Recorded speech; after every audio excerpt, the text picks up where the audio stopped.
안녕하세요 여러분, 도키아민식입니다. 어제 증시는 특별한 움직임이 없이 횡보했었던 하루로 정말 트럼프 대통령의 말 한마디로 상승과 하락이 결정되는 그런 시장이었다고 봅니다. 어제 트럼프 대통령은 베센트가 중국을 만나기에 앞서서 145%의 관세를 철폐하지 않을 계획이라고 밝히면서 주가에 하방력을 주었다가 바이든 행정부에서 잡아놨던 AI 관련 칩 규제를 풀고 또 다른 것으로 대체할 것이다라는 말과 함께 이렇게 반도체 섹터가 상승을 하였고 반도체가 상승을 하면서 지수는 막바지 올라가는 모습을 보여줬습니다. AI 관련 칩을 상으로 잡혀있는 규제를 이렇게 철폐한다는 소식을 발표하면서 일단 주가가 상승을 하였는데, 여기서 보시면은 replace란 단어가 있는 것처럼 무엇이 어떤 강도로 현존하는 규제를 대신하냐에 따라서 앞으로의 주가 흐름이 또 영향을 받을 수 있는 만큼 계속 지켜봐야 할 것 같고요. 이러한 상태에서 추가로 트럼프 대통령은 미국 시간 기준 10시에 메이저 트레이드 딜에 대한 결과를 발표할 것이라고 공지를 하면서 지금 프리장에서 또 주가가 1% 정도 상승을 하고 있는 상태입니다.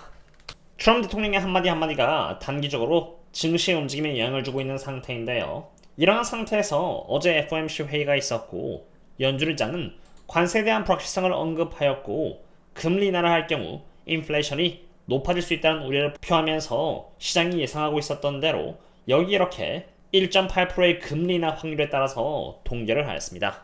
이제 그 다음 FOMC 미팅은 바로 6월 18일 예정되어 있는데요. 연준장이 우려하고 있는 물가 때문인지 여전히 6월 달에도 금리 인하의 확률은 20% 정도로 매우 낮은 상태인데 무엇이 연준장을 우려하게끔 하고 있는지 한번 확인해 보려고 합니다. 인플레이션 하면은 여러 가지 지표들이 있는데 유튜브 영상인 만큼 제가 모든 자료를 공유드리진 못해도 그래도 물가 하면은 대표적인 지표라고 할 수 있는 CPI, 즉 Consumer Price Index를 갖고 왔는데요. 5월 13일 예정되어 있는 CPI의 컨센은 2.4%인 상태로 지난번 결과치가 2.4%였다는 것을 감안한다면은 아직까지 물가 상승이 눈에 띄게 잡힌 것 같지는 않다는 생각이 듭니다. 실제로 인플레이션 스왑 마켓에서도 이렇게 2.33%를 예상하고 있는 만큼 이번에 발표될 4월달의 물가는 2.3에서 2.4% 정도가 나올 것 같다는 생각이 드는데요. 사실 관세는 4월달을 시작으로 부과가 되었기 때문에 거시경제 관점에서도 4월달에 반영이 되기 시작했다라고 보기에는 힘들 법하기도 한 것입니다. 하지만 문제는 바로 그 이유입니다. 6월달에 발표될 5월달의 CPI의 수치는 2.5%이고요. 7월달에 발표될 예정인 6월달의 예상치는 2.9%로 앞으로 물가는 계속 이렇게 올라갈 것으로 예측되고 있다는 것입니다. 그리고 그 이후의 흐름을 보시면은 정말 물가가 꾸준히 상승해 있을 것으로 예측되고 있는 만큼 아무것도 안 해도 관세로 인해서 이렇게 물가가 올라갈 것으로 예측되고 있는데, 여기서 금리 인하까지 해버리면은 정말 인플레이션이 크게 올라갈 수가 있기 때문에 금리 인하를 할래야 할 수가 없는 그런 스태그플레이션의 방향으로 가고 있는 것입니다. 사실 이러한 물가 상승 전망은 관세가 철폐되지 않고 유지가 된다는 예상 속에서 잡힌 전망이기 때문에 철폐가 되지 않는다면야 제 입장에서는 장기적인 관점을 보수적으로 잡을 수밖에 없는 상태입니다. 바로 그러한 이유에서 저는 일단 S&P 500 또한 단기적으로 상승과 하락의 변동성을 보여줄 수도 있지만 계속 어느 정도의 현금을 고집하는 것인데요. 지금과 같이 매크로가 불안정한 상황 속에서 증시가 올라갈 수 있는 변수는 첫 번째가 관세가 철폐되거나 두 번째는 시장 속에서 유동성이 상당히 많다거나 세 번째는 그럼에도 불구하고 기업의 실적이 너무 좋은 나머지 전체적인 성장률이 문제없이 움직일 때입니다. 저희 멤버십분들께는 제가 주기적으로 유동성에 대한 분석을 업데이트 드리곤 하는데요.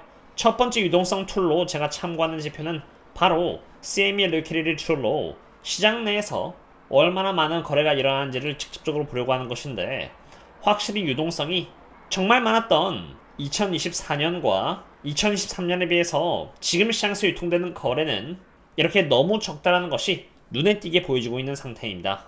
두 번째는 돈의 흐름인데, 이것은 유로와 미국 달러 사이에서 일어나는 Currency Basis Swap Spread로 높아질수록 유동성이 미국 시장 쪽으로 충분해진다는 것을 의미하고, 그런 만큼 S&P 500을 의미하는 이 빨간 색깔 지표 또한 함께 올라가는 것을 볼 수 있고요. 반대로 이렇게 떨어질수록 유동성이 적어진다는 것을 의미하고, 그런 흐름에 맞춰서 주가 또한 이렇게 함께 떨어지곤 하는데, 어제를 기준으로 마이너스 6.18%를 보였던 이 수치가 지금 현재를 기준으로 마이너스 7.62%를 가리킬 정도로 계속 하락하고 있는 상태임을 추가로 확인할 수 있었습니다. 그리고 세 번째로 유동성의 기준으로 바라보고 있는 지표는 바로 Reserve Balance로 연준이 돈을 풀면은 Reserve Balance인 이 검정 색깔 지표는 이렇게 올라가면서 증시도 함께 이렇게 올라가는 흐름을 보이고요. 돈을 풀지 않고 거둬들이면은 Reserve Balance는 이렇게 떨어지면서 증시 또한 마찬가지로 이렇게 하락하는데 2024년에 이렇게 상반된 흐름을 보였던 이유는 엄청난 유동성을 들고 있었던 여기 파란색인 영래포에서 돈이 풀리면서 주식시장으로 들어왔기 때문으로 실제로 영래포의 수치가 이렇게 내려가면서 반대로 증시는 더 크게 이렇게 상승했다는 것을 볼 수 있습니다. 하지만 중요한 것은 바로 지금입니다. 지금 연준의 Reserve Balance를 보시면은 굉장히 가파르게 내려간 상태이고요. 그렇다고 해서 과거처럼 영래포에서 돈을 풀 수 있는 상태 또한 아닌 거의 바닥에 위치해 있습니다. 바로 이렇게 적은 유동성 때문에 트럼프 대통령의 말 한마디로도 큰 변동성이 나올 수 있는 것이고요. 그 말인즉슨 쉽게 상승하고 쉽게 하락할 수 있다는 것을 의미하는 것입니다. 참고로 해당 지표는 저희 멤버십분들 상으로는 앞으로도 주기적으로 제가 업데이트를 드릴 예정인 만큼 꾸준히 시장의 펀더멘탈과 유동성을 체크하면서 안정적으로 투자를 이어나가고자 한다면은 여기 신사학계 및 텔레그램 혹은 네이버 프리미엄 컨텐츠를 참고하면 좋을 것 같고요. 지금 안 그래도 이렇게 50% 할인 쿠폰이 지급되고 있는 만큼 혹시 관심이 있으셨다면 이번 기회에 사용해보시는 것도 나쁘진 않을 것이라고 봅니다. 그럼 이제 이러한 펀더멘탈 속에서 테슬라는 어떠한지 보고자 합니다. 테슬라는 지금 프리장에서 약 1.7% 정도 올라가면서 280을 갱신하고 있는 상태인데요. 저는 제법 오랜 기간에 걸쳐서 테슬라의 주가인 여기 남색이 애널리스트들이 잡아놓은 평균 프라이스 타겟의 흐름에 수렴해서 함께 간다라고 말씀을 드려왔고요. 이번에 테슬라의 주가가 며칠 전 기준으로 290까지 올라가면서 드디어 애널리스트의 프라이스 타겟 평단가에 수렴을 하였기에 이제 곧 이렇게 방향이 결정된다라고 말씀을 드려왔습니다.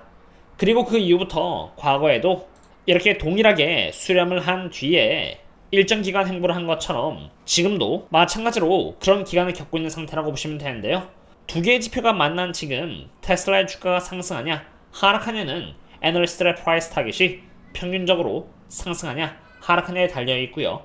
애널리스트의 평균 프라이스 타겟은 앞으로의 관세 정책이 어떻게 되느냐 그리고 그 외 펀더멘털 지표들에 따라서 달려있는 만큼 저는 이 지표를 매일 지켜보면서 멤버십 분들께 공유를 드리고 있습니다.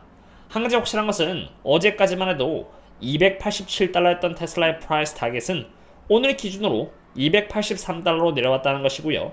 아직 그렇게 큰 하락은 아닙니다만 만약 애널리스트의 프라이스 타겟이 계속 하향 조정이 된다면 주가 또한 조정을 받을 수 있는 만큼 잘 지켜보려고 하고 있습니다.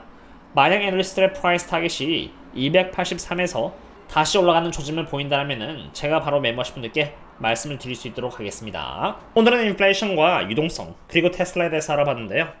연준장이 바라보고 있는 것처럼 물가는 이번 달은 아니어도 6월달에 발표될 5월달의 물가 결과를 시작으로 상승할 가능성이 높고요. 그런 상태에서 유동성까지 매우 낮은 상태입니다.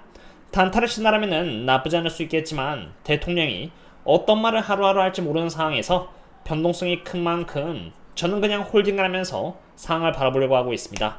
여기서 홀딩이라는 것은 매도라는 의미가 아니라 그냥 기존의 포지션을 유지하되 어느 정도의 현금을 갖고 있겠다라는 의미이고요.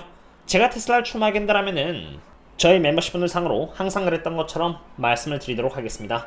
그리고 추가로 이러한 환경 속에서도 제가 좋게 보는 섹터 또한 있는데요.